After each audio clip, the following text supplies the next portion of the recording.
Hare Krishna.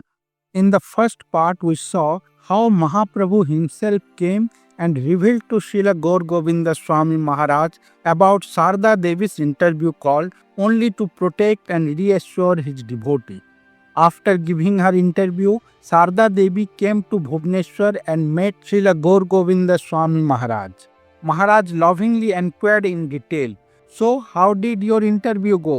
Then he instructed her, "When you become a teacher, after teaching the subject matter, you must also speak Krishna Katha to the children. That is the real education, just as I used to do." But Sarda Mataji humbly replied, "Gurudev, my interview did not go well.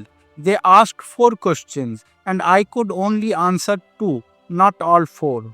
After hearing to the questions, Srila Gaur Govinda Swami Maharaj smiled slightly and said, "Oh, such simple questions, and you could not answer. What have you studied them?" Sarda Mataji asked, "Now what will happen, Gurudev?" Out of compassion, Gurudev assured her, "Whatever arrangement Mahaprabhu makes will surely be for your ultimate good. Just do not let your bhajan ever slacken." 6 to 10 months passed, and there was still no response regarding the interview. In fact, Sarda Mataji herself did not have much hope, as the interview was not went through so good.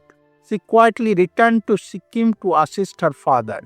Some days later, one morning, Srila Gaur Govinda Swami Maharaj came out of his kutir to go to the temple to give Harikatha. The devotees greeted him, bowing down and saying loudly, "Jai Srila Gurudev." At that time, Gouranga Devi was also offering obeisances with her granddaughter. Suddenly, Maharaj turned to her and said, "Sarda's appointment letter has arrived and is lying in the village. Last night Mahaprabhu told me, send her immediately to the village to join her service." The devotees, upon hearing this divine declaration, burst into ecstasy, loudly shouting, "Jai Gouranga Mahaprabhu, Jai Srila Gurudev." Their hearts were filled with joy, realizing that Mahaprabhu had heard Sarda's prayer.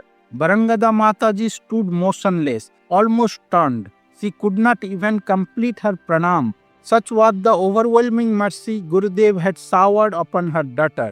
After some moments, controlling her emotions with difficulty, she finally managed to bow down to Gurudev with tears of gratitude.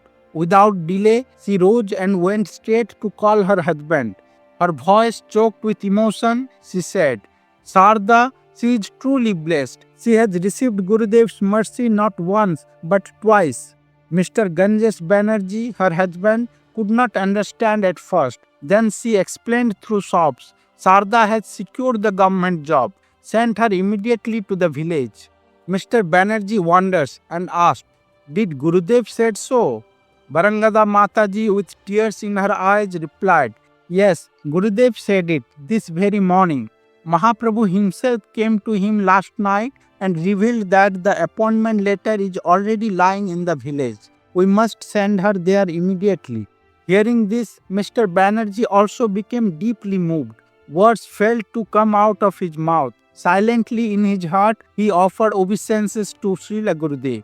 That day, Sarda was sent back to her village, where she received her appointment letter and joyfully joined her government service. By the mercy of Mahaprabhu and Srila Gaur Govinda Swami Maharaj, her life had been protected and uplifted.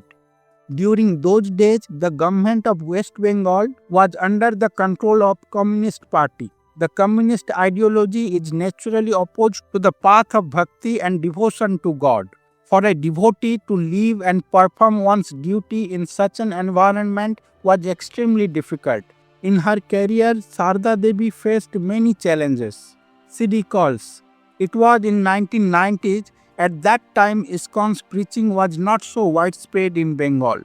Whenever I went to school marking a tilak on my forehead and chanting on my beads in my hand, people would stare at me as if I had descended from another planet. Once my school headmaster told me very harshly, 'You cannot come to school with tilak on your forehead. This is a school, not a temple. If you come again with tilak, I will smear cow dung on your face.' But I was already an initiated devotee. Gurudev had given me Harinam. How could I give up my dharma? No matter what happened, I would never compromise with my devotional life. At once I replied firmly to the headmaster, "Sir, why are you looking at my face? What need do you have to see my forehead? Look instead at my work. See how I perform my duty. That is what you should judge, not what I wear or what I mark on my forehead." Seeing my determination, slowly they stopped troubling me.